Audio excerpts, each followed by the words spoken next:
Good afternoon. Thank you for joining us today.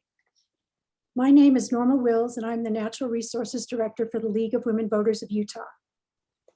The issue of water is of paramount importance in Utah and throughout the West, as we are reminded daily in news coverage.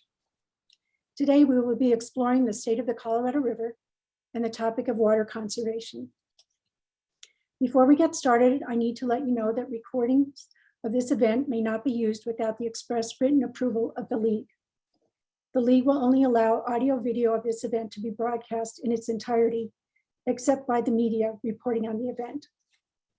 A recording will be made available to the public on our website after today's meeting.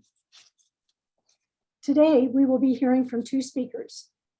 First, from Dr. Katrina Grantz, Assistant Regional Director of the Bureau of Reclamation's Upper Colorado Basin, followed by Mr. Ed Anderack, Vice President of Conserve Southwest Utah.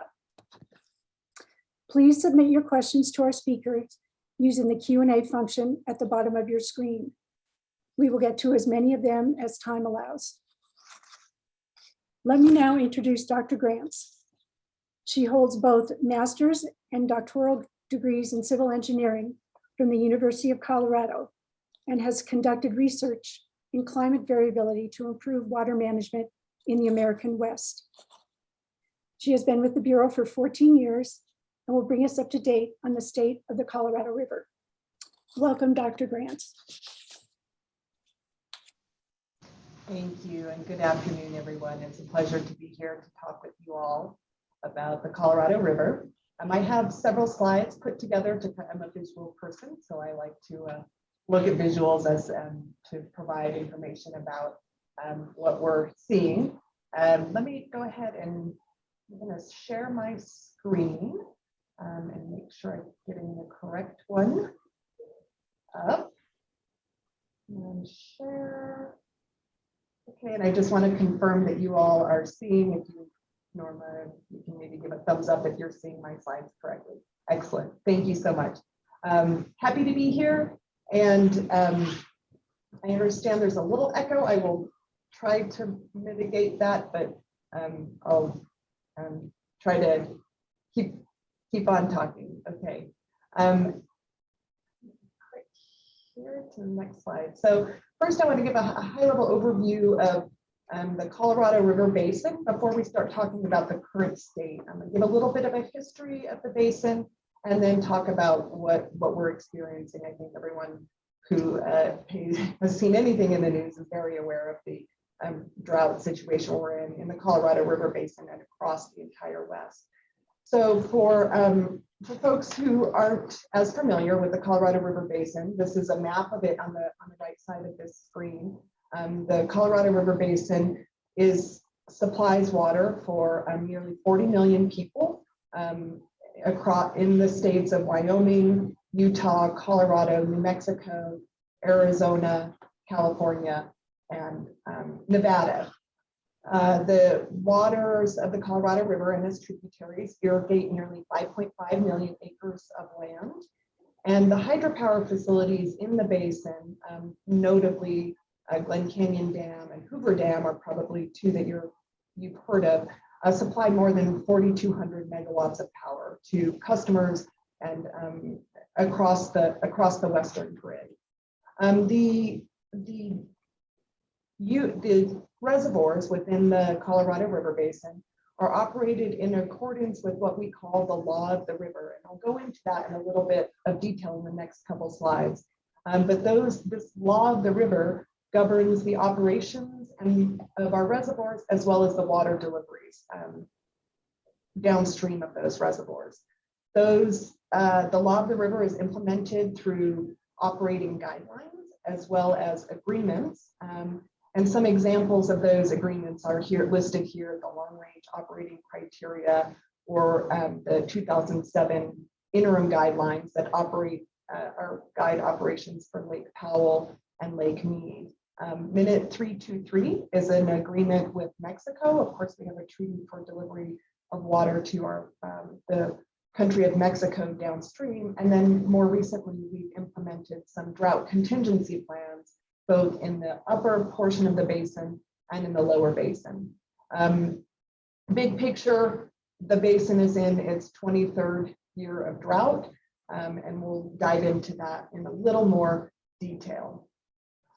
On the next slide, go down here and click. I spoke very high level about the law of the river, and really the law of the river for the Colorado River really begins with the 1922 compact, the Colorado River Compact.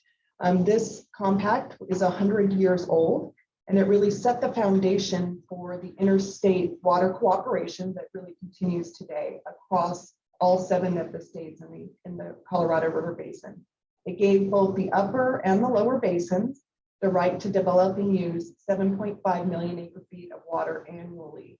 And this approach, back in 1922, reserved water for future upper basin development, where the upper basin states are Utah, Colorado, New Mexico, and Wyoming. This future development also allowed the lower basin at the time in 1922 to move forward with planning, developing, and growing in the lower basin. The unused at the time water, or uncaptured and unstored water in the upper basin, was then allowed to flow south to the lower basin. The 1922 compact was then another layer on the law of the river is the 1948 Upper Colorado River Basin Compact. And this federal compact allowed the upper basin to start developing its share of the Colorado River. Back in the in the 20s, it was predominantly lower basin users who were doing the larger diversions up the Colorado River. And in the 1948 compact really set the stage for dividing up the allocation among the upper basin states. The 1948 compact allocated the upper basin water between Colorado, which is 51.75% of the water, Utah 23%, Wyoming 14%, and New Mexico 11.25%. Because the annual hydrology varies in the upper basin, it's required to guarantee the lower basin 7.5 million acre feet. And so therefore the upper basin was divided as a proportion, as a percentage, rather than a set volume. The lower basin volumes and the relative apportionments are shown in the pie chart here on the bottom portion of this slide.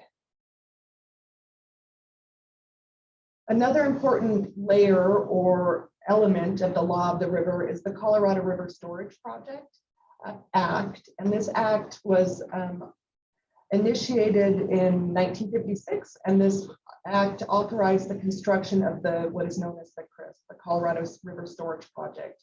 And this really is the building of the major reservoirs in the upper Colorado Basin. It provides long-term storage for the Colorado River waters in the upper basin. The projects that you're probably most familiar with are Flaming Gorge Dam over near Vernal, Utah, and then of course downstream Glen Canyon Dam. There's also the Aspinall Unit, which is Blue Mesa, Morrow Point, and Crystal Dams in Colorado, as well as the Navajo Reservoir in New Mexico. And these reservoirs are part of the Colorado River Storage Project, and that helped provide the ability for the upper basin to store water for later use. And whereas before the reservoirs were built, users would rely on just the natural stream flow, and having a reservoir in storage allows for using the water later in the year, and storing it for later use, either later in the year or potentially later in a following year. To kind of zooming out a little bit, the Colorado River Basin really, though there was 17.5 million acre feet that was allocated annually in perpetuity in the 1922 compact, that's 7.5 million acre feet each to the upper basin and the lower basins. And then the compact actually identifies an additional million acre feet to the lower basin. And then later in a treaty with Mexico, 1.5 million acre feet to Mexico. That's how you arrive at the 17.5 million acre feet. What we've noticed and what we've experienced over the past over the period of record, that is the period of time that we have been measuring the stream flow in our rivers, is that we've seen 16 million acre feet of natural flow. Natural flow refers to the flow that is in the river without diversions or depletions, return flow. So what the flow would be without use, that's what we refer to as natural flow. We've experienced 16 million acre feet of natural flow over the period of record. And most of that, the bulk of the stream flow comes from the upper basin. Snowfall in Colorado, the Rockies, the Wind Rivers in Wyoming, as well as, of course, the Uinta Basin, and some of that runs off all contribute to the Colorado River flow. Notably, however, over the past 20 years, we've had a natural flow closer to 13 million acre feet. That's a significant difference from the 17.5 that was originally allocated. The good news is that our system storage, that is the combined capacity of all of the major reservoirs in the Colorado River Basin, is about 60 million acre feet. That's about 4 times the long-term average annual inflow. So that's good news. That has helped us sustain us through that. We use our reservoirs as almost like a bank account to sustain us. In wet years, we capture the extra water, and then it sustains us through dry years. Of course, we have never experienced this long and prolonged drought. And our current storage is now, the combined storage of all of our reservoirs is 34% full as of last week. So to talk just a little bit more about that, not to dive in just a little bit specifically, our 2 major reservoirs, our big reservoirs in the Colorado River Basin, are Lake Powell, which is behind Glen Canyon Dam. That's the image that we have on the left of this slide. And then Lake Mead, which is Cougar Dam, and that's the right-hand image in this slide here. As I noted, we're in the 22nd year, driest 22-year drought. We're now expected to have another below average year. That would make it the 23rd lowest overall period of record. And notably, it's not just that it's been below average. Last year, 2021, was the 2nd driest inflow that we've seen in the period of record. And if you've been watching the news at all, both Lake Powell and Lake Mead are at historically low levels.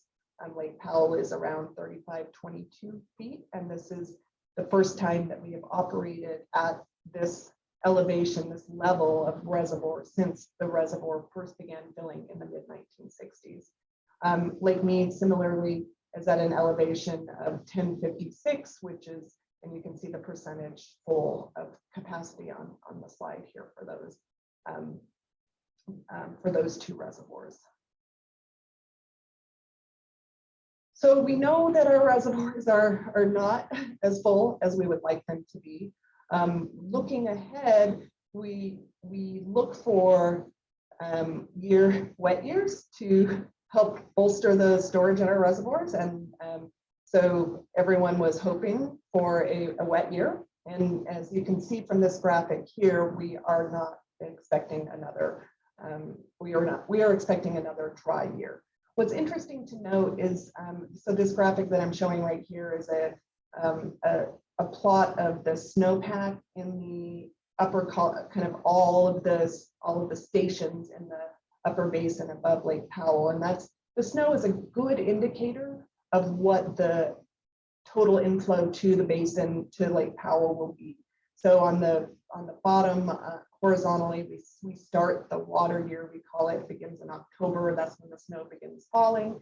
And that snow accumulates typically through the 1st of April is kind of a normal time when we start seeing it. And if you're in Utah, you're familiar with this, and then the snow starts melting, kind of end of ski season, right?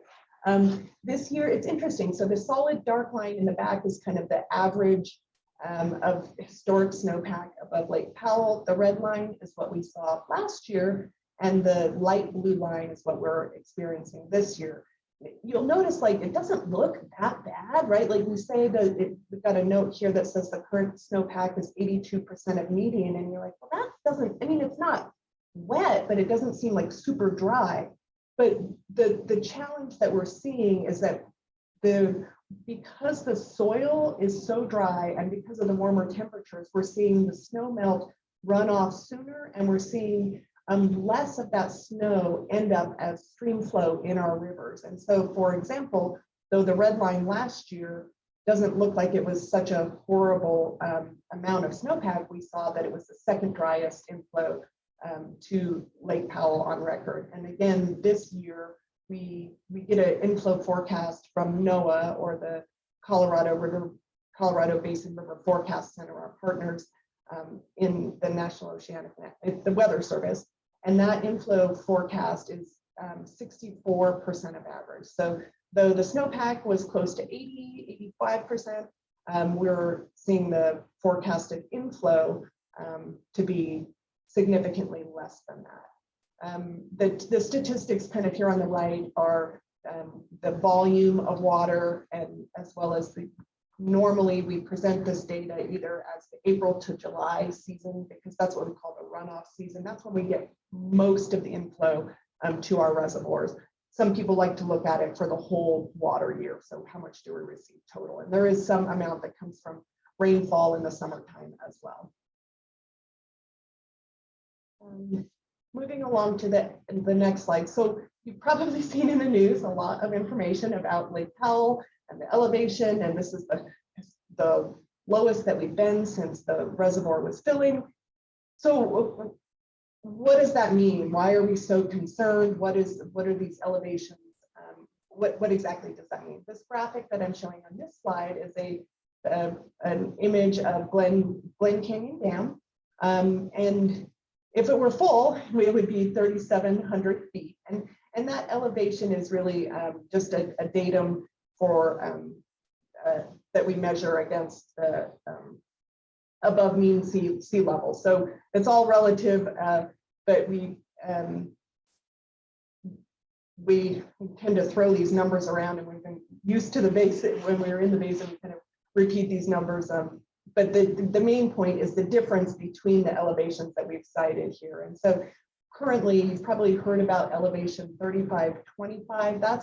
That gives us a buffer of about 35 feet above the intake for where we can generate power at Glen Canyon Dam.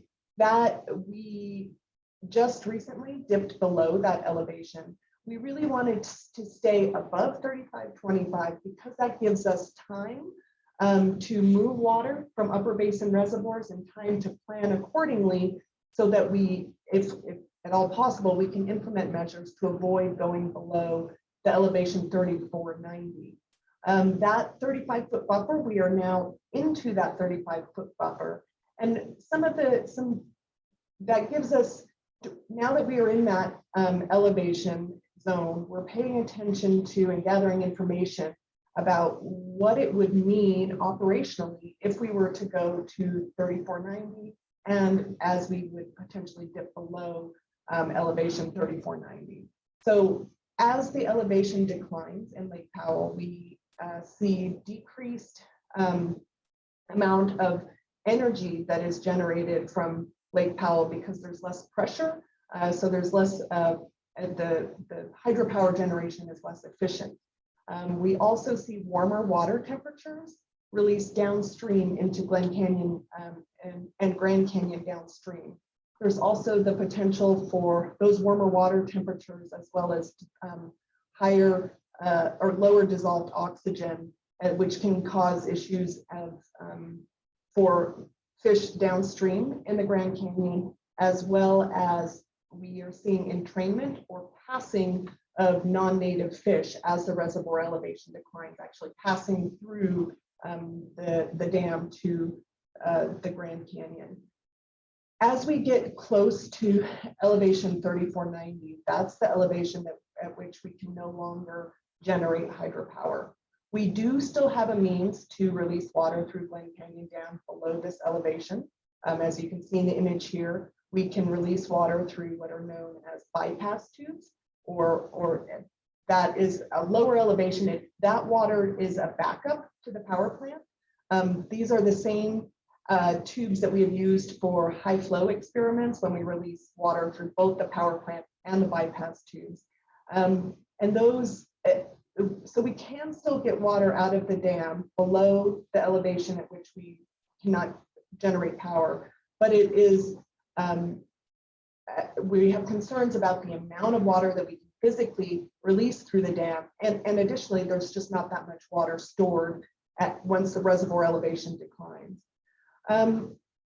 If we were to go below elevation 3490 and not be able to generate hydropower, that has some significant implications for users who rely, citizens who rely on that power. So the power from Glen Canyon Dam is used by smaller communities, some of them in Utah, as well as tribal communities.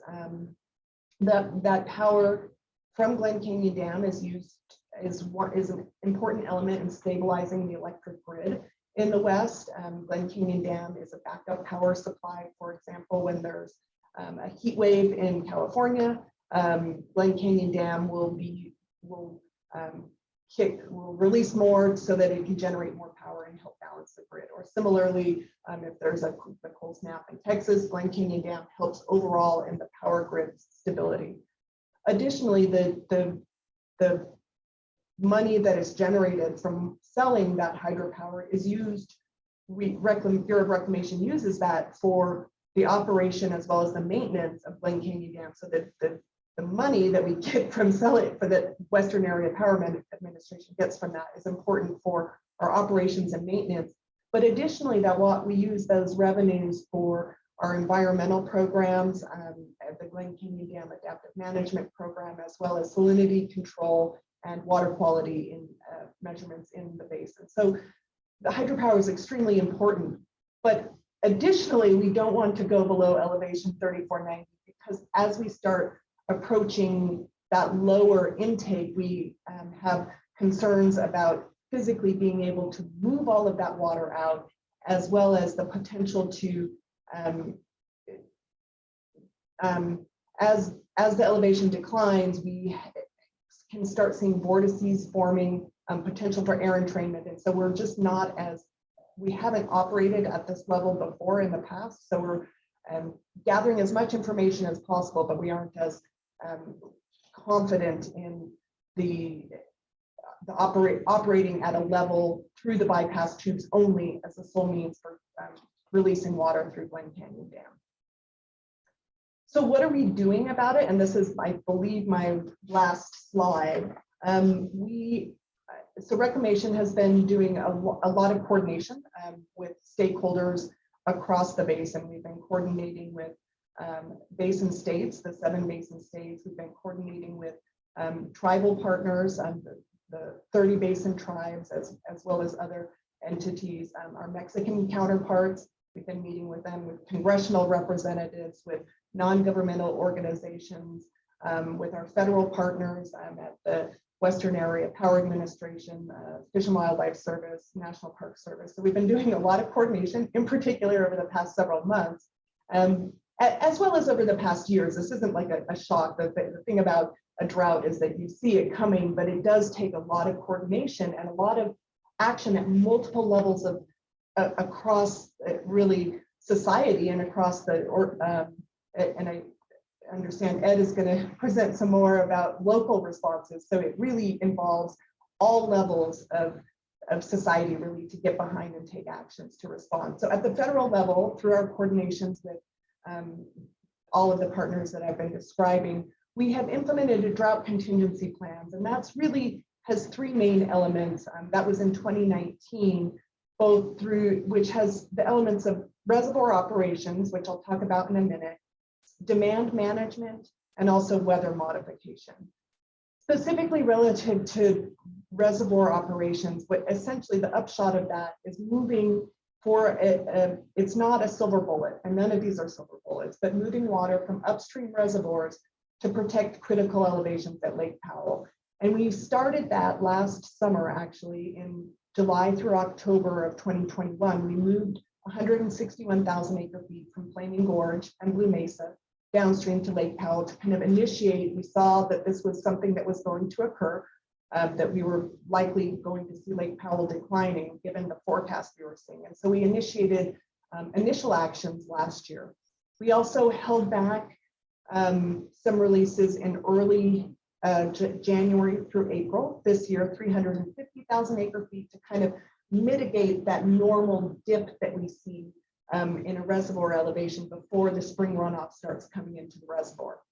And we started having a lot of meetings with a lot of our stakeholders and partners. And just this past week, and then just today, this morning, actually, it was announced and signed that we are implementing additional actions this year. Later this week, Flaming Gorge will be ramping up over the next year to release an additional 500,000 acre feet from Flaming Gorge to bolster elevations at Lake Powell. Additionally, in addition to moving water down, we are also holding back on releases from Glen Canyon Dam by 480,000 acre feet this water year as well. Of course, these solutions are temporary. It's not creating any additional water. It's protecting key elevations at Lake Powell to buy us some time and to position us better as we head into next water year so that we can implement additional actions if necessary. For those who are familiar, we are also the guidelines or the operating criteria for Lake Powell and Lake Mead expire in 2026. So we are initiating actions and coordination to start the negotiation of that set of operating criteria this year as well. So we've got sort of a short-term plan for this year, looking ahead, as well as then the longer term actions, coordination for the operating criteria for Lake Powell and Lake Mead, looking ahead longer into the future. It buys us time to gain understanding on what the risks are, to implement some additional measures, as well as additional outreach and coordination with our stakeholders and partners. And I believe that is my last slide. And how are we doing on time? I was a little chatty, so we're at 4:30. I have several minutes for questions and discussion. And let me see if I can figure out how to do this Q&A. I'm seeing this. I think, can I just verbally state the question? Sure, if you want to go ahead, that'd be fine. Okay, great. I see a question said, Dr. Grantz, can you address what's called the bonus water that results from Lake Powell leakage, but works its way back into the Colorado River system? Okay, so I don't know that I've actually heard it called bonus water. I would note that every reservoir does, all dams leak. It sounds kind of frightening to say that, but all dams do really have additional water leakage, and whether it's through the Navajo sandstone or through the dam itself. We monitor that the dam is in sound condition. I do want to state that up front. We have a very good solid dam safety of dams program at Bureau of Reclamation, but there is on average around, and then it varies from year to year, over roughly about 100, 150, it varies from year to year, 1,000 acre feet that does end up above what was released just through the generators at Glen Canyon Dam.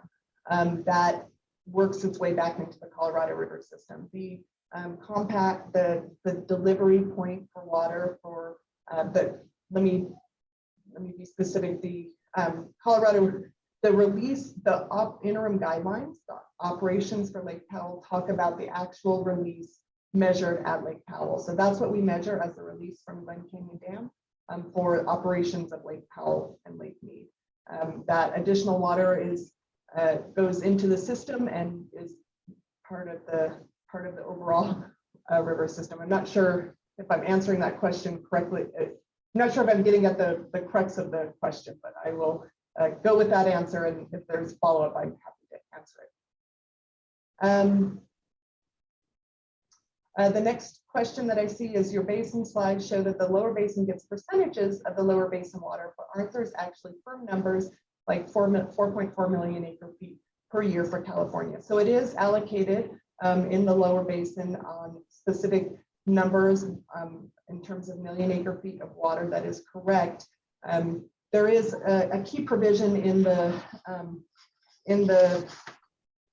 Colorado River, sorry, in the 1922 Colorado River Compact that says specifically that the upper basin may not deplete the waters, and I'm going to butcher it because I don't have it right here in front of me, that the upper basin must deliver 75 million acre feet over a period of 10 years. And that's really the commitment from the upper basin to the lower basin through the Colorado River Compact.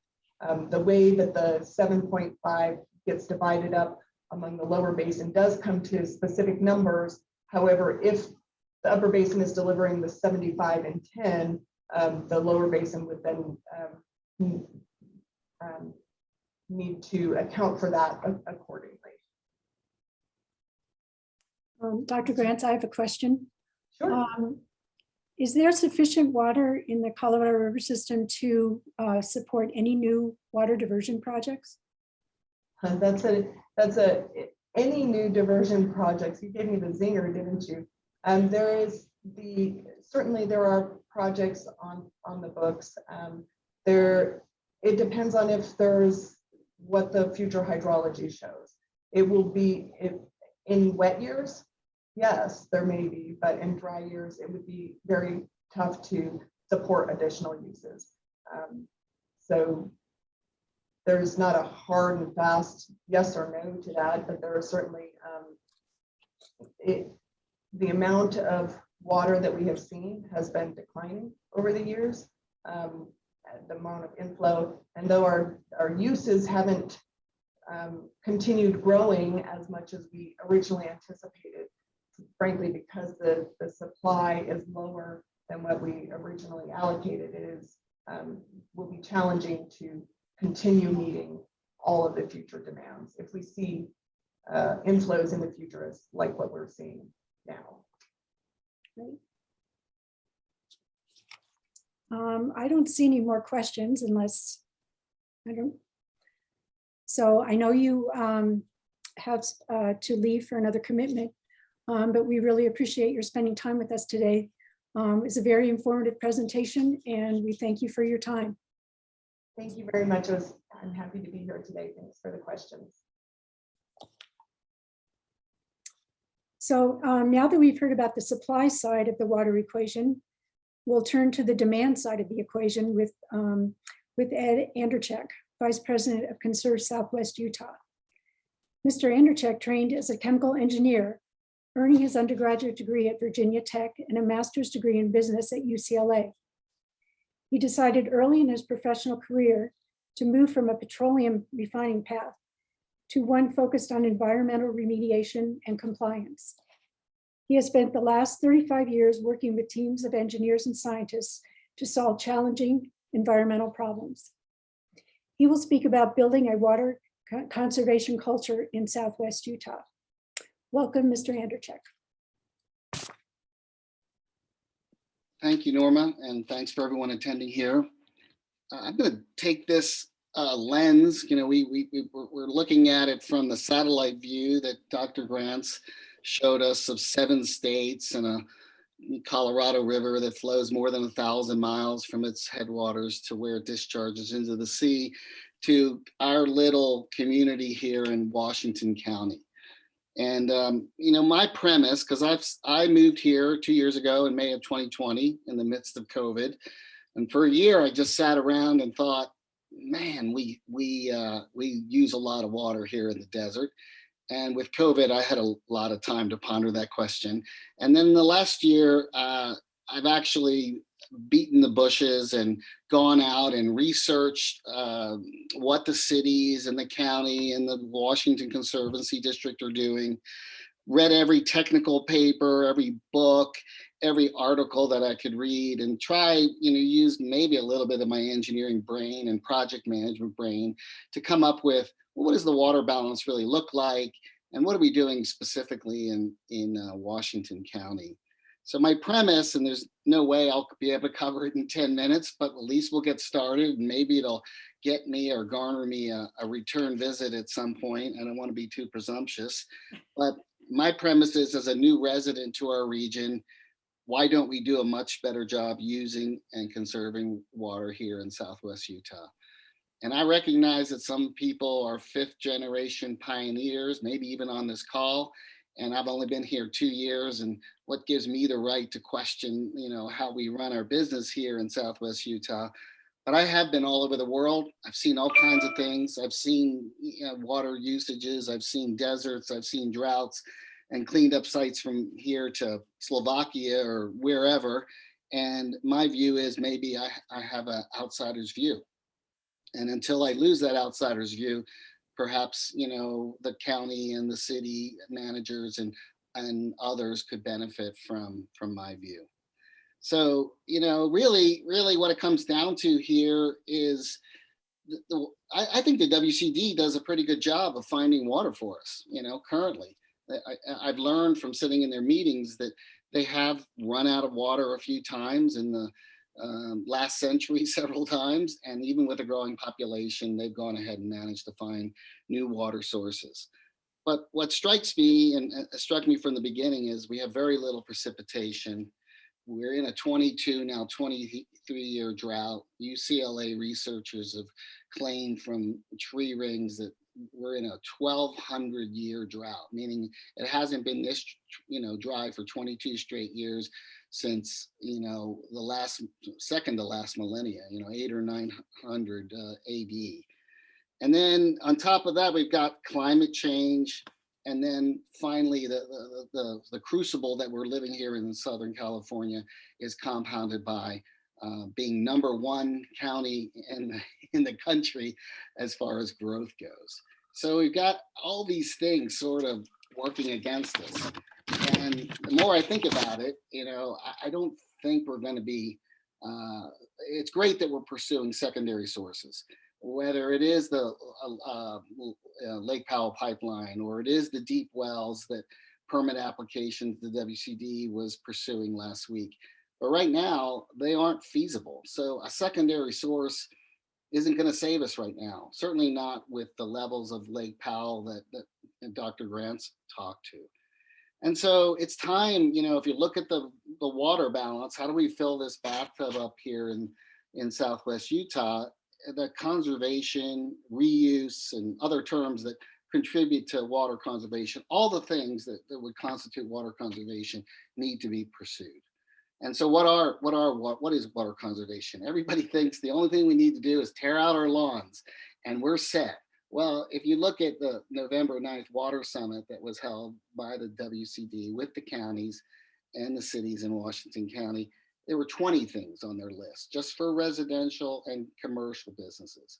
On top of that, the WCD pursues a variety of capital projects that allows for collection of used water. I think we're very early in that process, but there's so much more we could do in terms of collecting water that's been used, treat it, and reuse it. And so that's all part of this water conservation. And if you add all those things together, let's throw the farmers in there as well. When farm fields here in Southwest Utah are fallowed and houses are built on them, actually water usage goes down. So, whether it's agriculture, residential, or capital projects to feed the total system and reuse water, all of them contribute to stretching our water supplies to get more out of them, assuming that we're going to have a fixed water supply. So if you think about it, if we were able to reduce our water usage, which is measured as GCPD, gallons per capita per day. And right now we're running like 275, okay? Our friends in Las Vegas, where it's 5 to 10 degrees warmer and much drier in Nevada, are at 110 GCPD, okay? They aspire to be at 87. The national average is 100. Now, some of those 100s are in much wetter places than Southwest Utah. But you can see that there's great room for improvement. And if you just round the numbers, if there were let's say we have 200,000 people in the county, and you were able to reduce water usage down to say 180 or 190 GCPD, still well above what's able to be achieved, you could actually increase the population here in Southwest Utah by 50% and still not run out of water, assuming the Virgin River can, and the wells and the reservoirs can deliver what they're delivering today. So, you know, what it comes down to is we need to get serious about water conservation, and we need to build a water conservation culture. And I don't mean to stand up here or sit up here and preach to you, but, you know, Tucson, Phoenix, LA for that matter, and certainly Las Vegas have set the example. And some of them started in the 80s and 90s and certainly in the early 2000s. And I don't mean to be critical, but for the life of me as an outsider, I can't understand why we haven't started seriously yet until about the last year or so. So if it takes a drought, a 22-year drought to get us moving, then that's what it takes. But it's time for us to do it. And how do we do this? You know, some basic ideas, and I'll try to stay within my 10 minutes so you all can ask questions. Some of the themes that are swimming around in my head, of course, is pricing. You know, we do not pay for the true cost of water in this county. Water is incredibly cheap. We have some of the cheapest water rates in the country, yet we probably should have the most expensive rates. My friend has a $275 a month water bill, or did, in San Diego. He didn't need any incentivization. He had kids to put in college and cars to buy. He ripped out his yard and put in a putting green in his backyard. And today his bill is less than half of $275, a month. My water bill is $38 a month. It's ridiculous. And I do conserve water because I live in, you know, the Democratic portion of the county where the hippies and other creative people live in Kayenta, and I'm allowed to make that joke. And honestly, we don't use much water. My wife and I have figured it out. We use less than 50 GCPD. You know, we have desert zero escaping. We have drip irrigation. And, you know, if the dogs would stop drinking so much water, we'd be below 40. Okay, so I'll blame it on the dogs. But pricing really is too low. And then tiered pricing is also too low. And there are indications, and I can provide some of that data at a later date, that show us that we're last in absolute pricing for water, and we're last in tiered pricing. And I'm not always ready to go to pricing, but that certainly is one thing that we could do. The second thing with all these, like these 20 different techniques that residents, for example, as one piece of the puzzle could use, none of it requires new technology. You know, and even for the capital projects, no new treatment technology needs to be invented. So whether it's you tearing out your lawn or putting in a drip system or putting in a hot water recirc system, which I recently replaced my pump and it made a huge difference. And I'll probably save 3,000 or 4,000 gallons rather than leave that pump, you know, unfixed for however many years that it would until I replaced it. But if we do all those things, you know, that's a big start. And then the capital projects, but all of them have been proven before. They've been proven in other places, from here to San Diego and every large city in between. So it's not a good excuse. Are new ordinances and state laws required? Yeah, they absolutely are. And we had our best state legislative session that ended on March 4th. And CSU, and I don't want to overstate our influence, but CSU and some of our partners were in with the sausage making, and we got some significant water bills out that help the northern part of the state, but they also in part or indirectly are helping the southern part of the state. Secondary water metering, HOA rules, water banking so you don't lose your water right if you don't use it, and paying farmers to fallow their fields and keep their water rights. Those are just some of the things that we did. And then locally here, we have the city of Santa Clara finally has adopted new water ordinances for new construction. Ivins is very close to it. St. George is pondering it, and Washington City hasn't done it yet.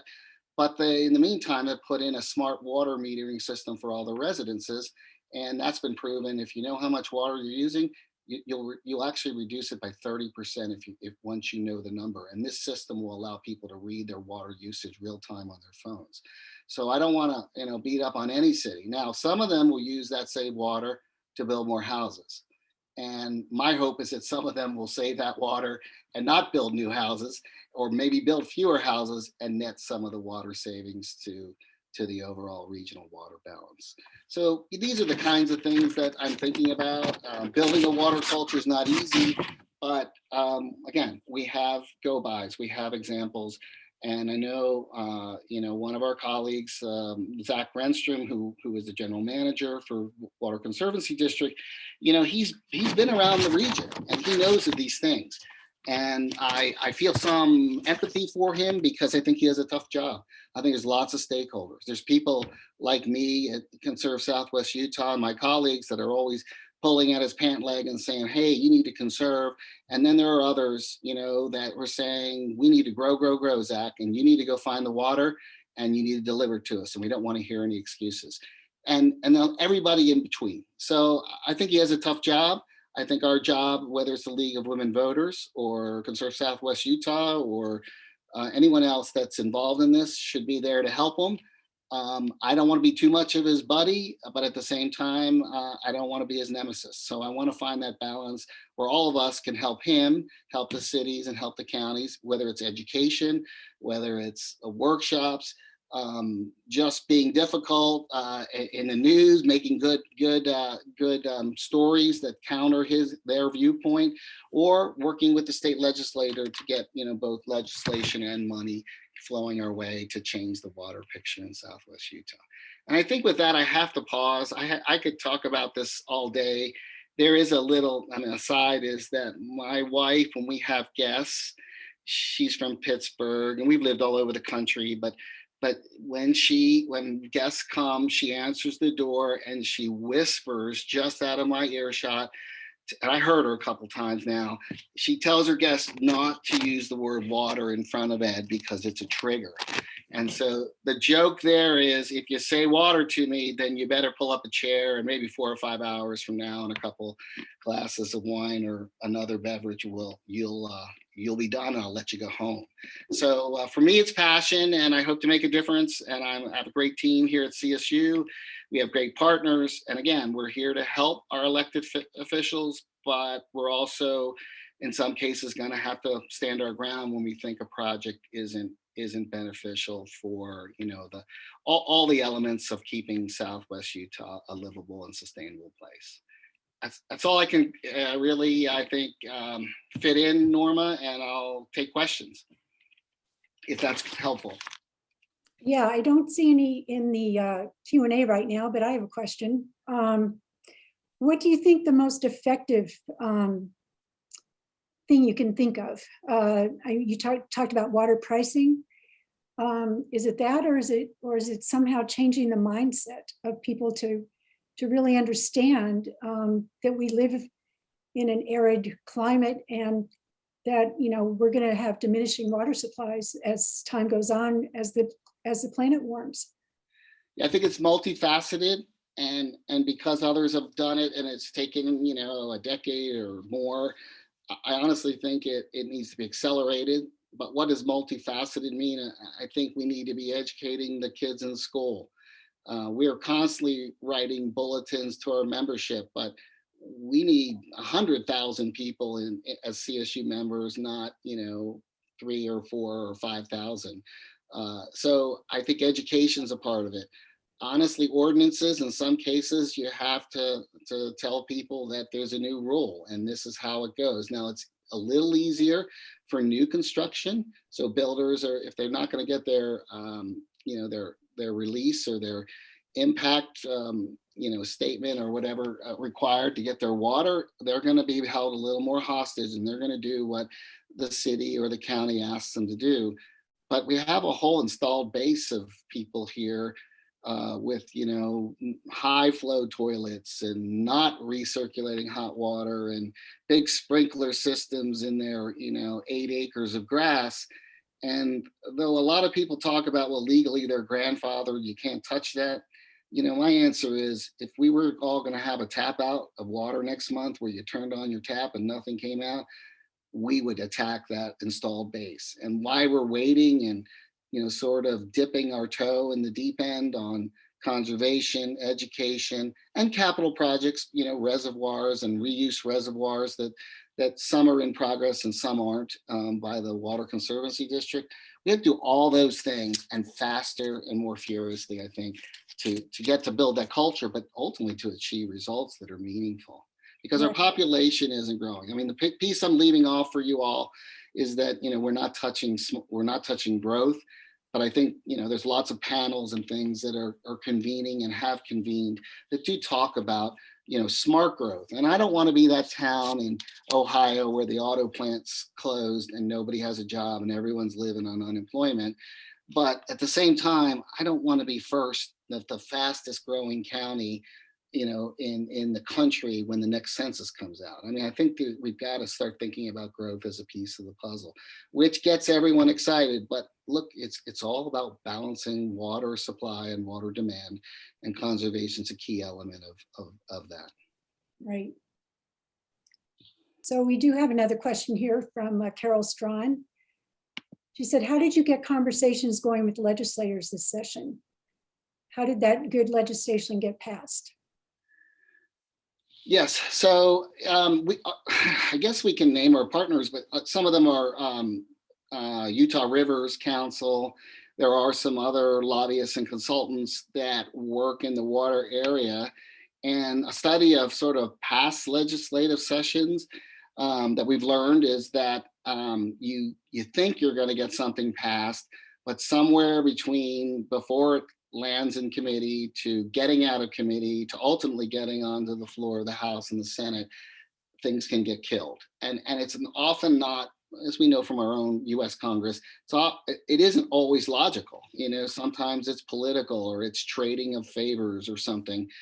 And so I think our partners have learned who's who in the development of that legislation, and anything they did to ask us to improve upon that or increase the probability, we did.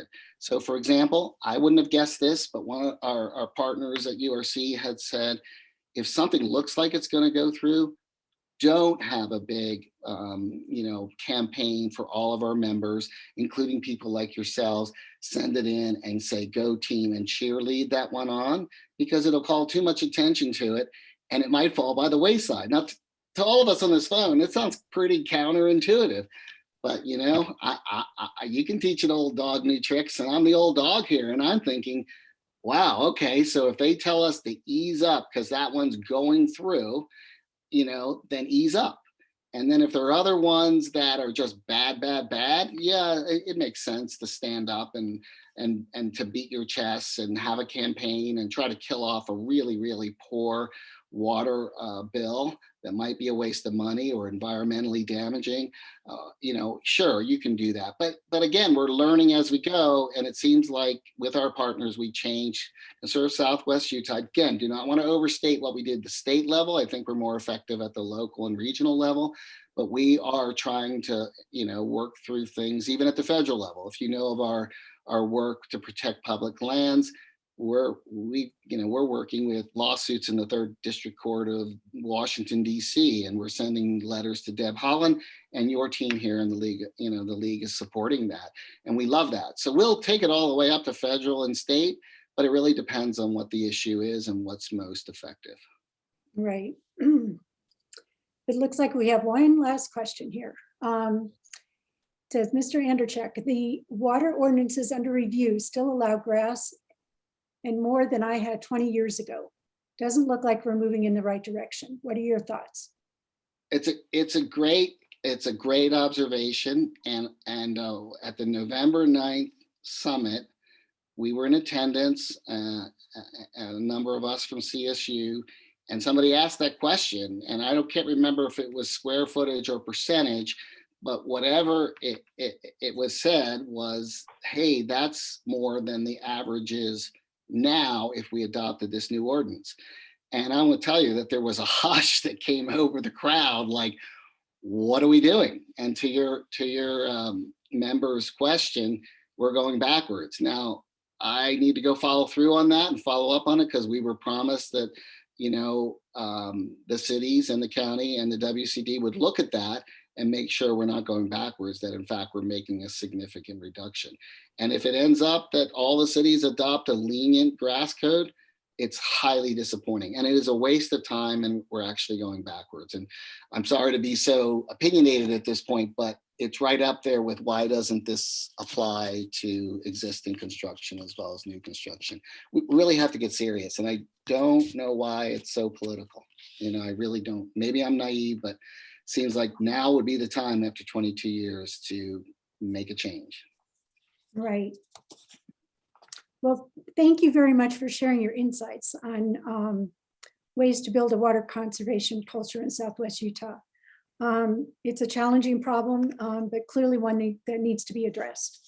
Yes, thank you. And the guest bonus prize is that I will send you, Norma, a link that I think is useful. We look at a lot of things here. Some of them are just opinions, but this one is fairly technical. It's about a 50 or 60-minute talk by Brad Udall from the University of Colorado.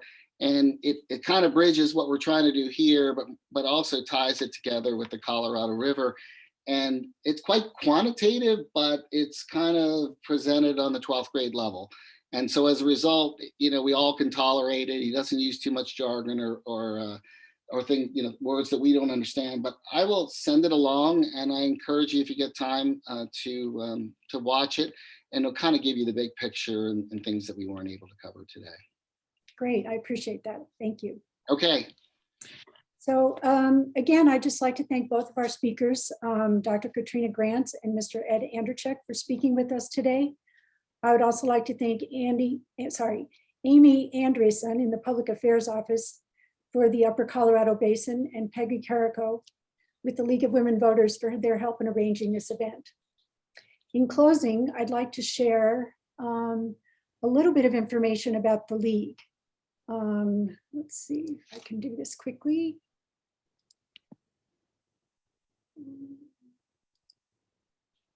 Here we go. Okay, so just a little history. The League of Women Voters is over 100 years old. One of our top priorities is defending every citizen's right to vote. Our name can be a little misleading, and we don't limit membership to women. All genders are welcome. We are nonpartisan and do not endorse any candidates or political parties. We're an issue-oriented organization. We study public policy issues and adopt positions for advocacy based on those studies. Recent studies can be found on our website under the What We Do tab. The Utah League is comprised of 392 volunteers across the state. Please visit our website, lwvutah.org, for information on our positions, upcoming events, membership, and volunteer opportunities. This concludes our presentation. Thank you for your time and interest in water issues facing our state. I hope you all have a very good evening. Thank you. Thank you.